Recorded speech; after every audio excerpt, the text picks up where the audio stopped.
The espresso martini. For some, it's a tasty cocktail. For others, a lifeline to make it past 9 o'clock.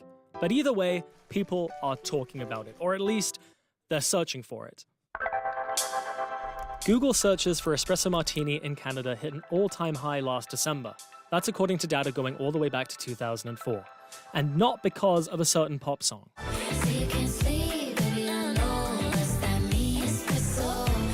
Okay, maybe it didn't hurt, but according to cocktail experts in Vancouver, the curiosity and demand for espresso martinis is very real.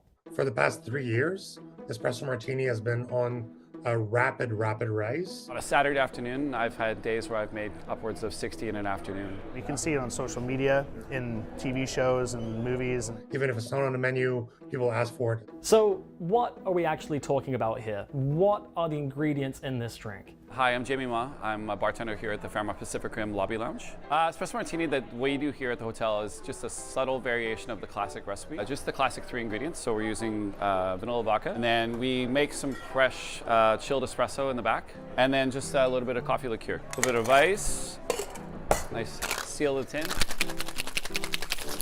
to chill it down, but also to aerate it, double strain. We like to garnish it with a couple coffee beans on top.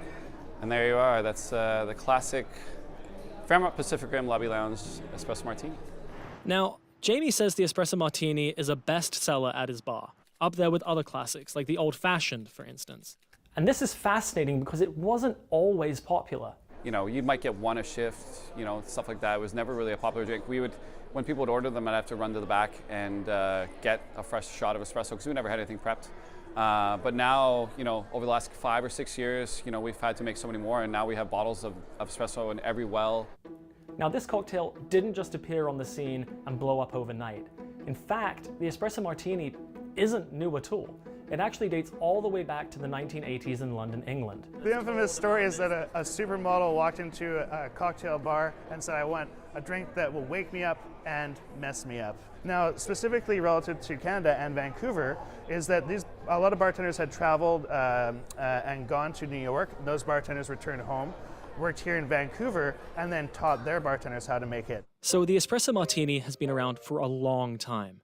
And that's what's so fascinating about this story. If it's been around for decades, why has it only become popular more recently?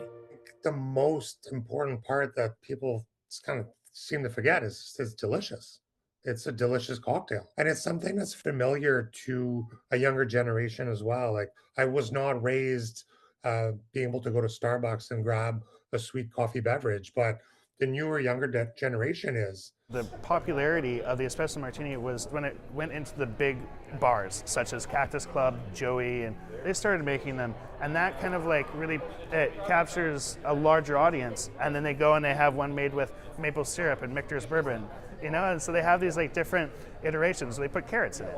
Wait. Carrots? All the people know that carrot is more of like a vegetable, something savory you get in your salad, you get in your main courses. So we were trying to show how you can play as a sweetener and in a kind of dessert style cocktail. So we're using carrot juice reduction, cooking carrot first, and then reducting them. And this is basically the whole sweetener we use in a drink. You know, coffee is probably the easiest ingredient to mix with anything. It's always gonna work. Now here's the thing. It's not just alcohol-based drinks getting all the love. The espresso martini's influence has also reached the world of mocktails, with non-alcoholic versions becoming just as popular. Originally, we had a plain espresso martini on our first menu. We transitioned to an amaretto espresso martini, and both have been exceptionally good sellers for us. The attraction is probably that coffee is very familiar. And so a lot of times people are looking for things that still remind them of the alcoholic version of something. And coffee is very intense and very strong. So even if the alcohol is missing from it, they're still getting something that's very reminiscent of the alcoholic version. So there are various reasons why someone might order an espresso martini. Maybe it's to do with the delicious taste, the universal love for coffee, the opportunity to post an aesthetic picture to social media. Maybe you just turned 30 and need to stay up past 10 o'clock. But whatever the motivation, businesses are responding.